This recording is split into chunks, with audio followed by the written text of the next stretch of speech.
Hello guys, आज हम explain करेंगे the ancient Magas bride season 2 episode 2। Episode की शुरुआत होती है और हम कॉलेज में एक नई प्रोफेसर को देखते हैं और फिर सीन चीजें पर शिफ्ट होता है जो उस घायल लड़की को अपनी गोद में उठाती है और उसे डॉक्टर के पास ले जाने वाली होती है। इतने में उसे होश आ जाता है तो वो लड़की चीजें को उसे नीचे उतारने को कहती है। इसके बाद चीजें उसे उसकी तबीयत के बारे में पूछती है और उसे कहती है कि अगर तुम बीमार हो तो तुम्हें अपने आप को डॉक्टर को दिखाना चाहिए। वो लड़की भी चीजें की तरह शाय होती है और वो किसी से बात नहीं करती। इसी कारण से वो चीजें से भी ज्यादा बात नहीं करती। पर थोड़ी देर की बातचीत के बाद चीजें उसे कुछ दवाइयाँ देती है और कहती है कि जब भी तुम शाय महसूस करो तो इसे सूंघ लेना, इससे तुम अच्छा महसूस करोगी। इस पर वो लड़की कहती है कि इसके बदले मुझे तुम्हें क्या देना होगा। ये सुनकर चीजें सोचती है कि मैंने तो इस बारे में कुछ नहीं सोचा।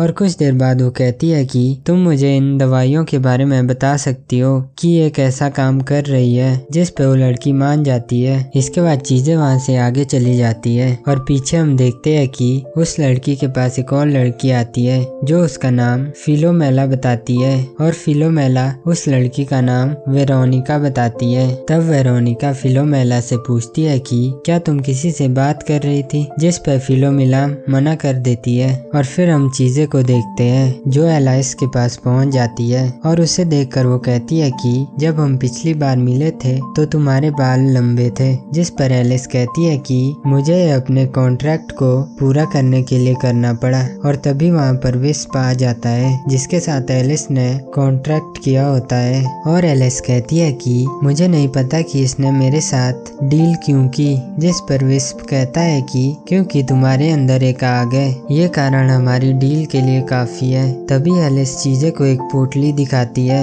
जो विस्प ने उसे दी होती है और इसके बाद एलिस चीजें को उसकी क्लासरूम के पास ले जाती है और फिर एलिस चीजें को बाय कहकर वहां से चली जाती है। इसके बाद फिर से चीजें को उसके पास्ट के बारे में याद आने लगता है कि कैसे सब बच्चे उसका मजाक उड़ाते थे और चीजें नर्वस होने लगती। इतने में एलिस वापस आकर चीजें को पीठ पर हाथ से मारती है और चीजें से कहती है कि जब मैं भी पहली बार कॉलेज में आई थी तो मैं भी नर्वस हुई थी और अगर कोई तुम्हें परेशान करे तो तुम उसे पंच मार सकती हो। इसके बाद चीजें क्लास में चली जाती है और क्लास में बहुत सारे बच्चे होते हैं जिनके बीच उसे फिलोमेला भी दिखती है। इतने में क्लास में प्रोफेसर आ जाता है। तब चीजें जल्दी जल्दी सीट पर बैठ जाती है और फिर प्रोफेसर उन्हें अपना इंट्रोडक्शन देता है और फिर क्लास शुरू हो जाती है जिसमें प्रोफेसर उन्हें सॉर्सरी के बारे में बताता है कि कैसे उनका इस्तेमाल किया जाता है और उनका जन्म कैसे हुआ। सॉर्सरी के बारे में बताने के बाद प्रोफेसर उन्हें कहता है कि आज हम लैटिन के बारे में पढ़ेंगे, जिस पर सभी बच्चे उदास हो जाते हैं। इतने में प्रोफेसर चीजें के बारे में बच्चों को बताता है कि हमारे बीच इस साल एक मेज भी पड़ेगी और वो चीजें से मेहनत करने को कहता है, जिस पर चीजें हाँ कर देती है। इतने में चीजें के पास वेरोनिका बैठने आ जाती है और वो चीजें को अपना नाम बताती है। तब वो चीजें से कहती है कि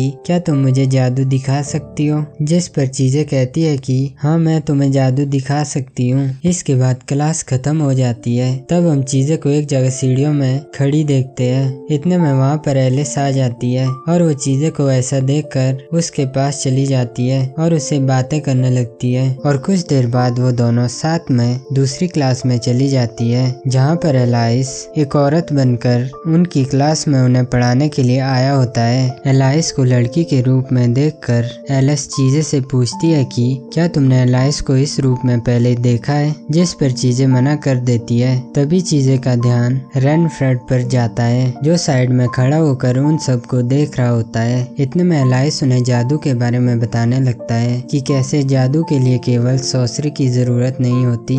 जादू को अच्छी तरह से करने के लिए तुम्हारे संबंध सॉर्सरी के साथ अच्छे होने चाहिए, क्योंकि जादू के लिए तुम दोनों को साथ मिलकर काम करना पड़ता है। और कुछ देर बाद एलिस कुछ सॉर्सरी को बुलाता है और बच्चों को उन्हें दिखाता है और बच्चों से कहता है कि अगर तुम इसे खुद करोगे तो तुम ज्यादा समझोगे, बस इन्हें नाराज मत करना। और वो कहता है कि आज तुम्हें सॉर्सरी की मदद से कैंडल को जलाना है। इसके लिए एलिस चीजें और एलाइस को कैंडल जलाकर सभी को दिखाने को कहता है। सबसे पहले एलिस विस्प की मदद से कैंडल को आग लगाने की कोशिश करती है, पर वो कुछ ज्यादा ही आग लगा देती है जिससे कैंडल पिघल जाती है। इसके बाद एलाइस चीजे को कैंडल जलाने के लिए कहता है। तब चीजे एक सोसरी की मदद से कैंडल में आग अच्छे तरीके से लगा देती है, जिस पर सभी बच्चे हैरान हो जाते हैं। इसके बाद एलिस सभी बच्चे को एक एक कैंडल देता है और उन्हें उसमें आग लगाने के लिए कहता है और सभी बच्चों से कहता है कि अगर सोसरी तुम्हारे साथ काम करने के लिए मना करे तो तुम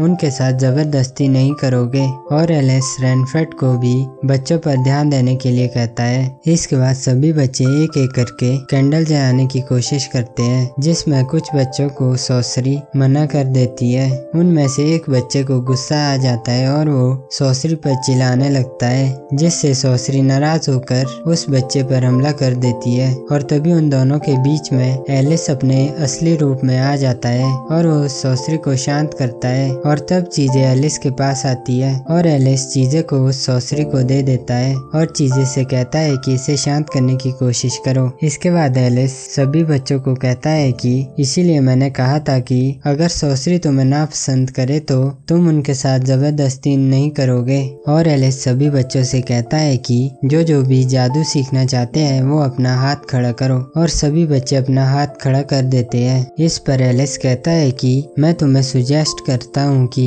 तुम इसे छोड़ दो। तुमने देखा ही कि जादू कितना खतरनाक हो सकता है, और अगर फिर भी तुम जादू सीखना चाहते हो तो मैं तुम्हें अगली क्लास में मिलूंगा। आज की क्लास यहीं पर खत्म होती है। इसके बाद हम बच्चों को क्लास से बाहर जाते हुए देखते हैं, जो एलाइस के असली रूप को देखकर एलाइस के बारे में बातें कर रहे होते हैं। और इसके बाद हम चीजे और एलिस को देखते हैं, जो आपस में आज जो हुआ उस बारे में बात कर रहे होते हैं। और तब चीजे एलिस से कहती है कि रेनफ्रेड ने एलाइस को बातचीत के लिए कहाँ पर ले गया होगा। तो एलाइस चीजे को प्रोफेसर के रूम की तरफ ले जाती है, जिस बीच उन्हें एक लड़का मिलता है जो चीजे के पास आकर उससे बात करने लगता है और अपना नाम रियान बताता है। और चीजे भी उसे अपना नाम बताती है। तब रियान कहता है कि तुम एक मेज हो, क्या तुम मुझे जादू सिखा सकती हो। और इसके बाद सीन एक औरत और एक आदमी पर शिफ्ट होता है, जो एक सीक्रेट जगह पर जाते हैं। और दूसरा एपिसोड यहीं पर खत्म हो जाता है।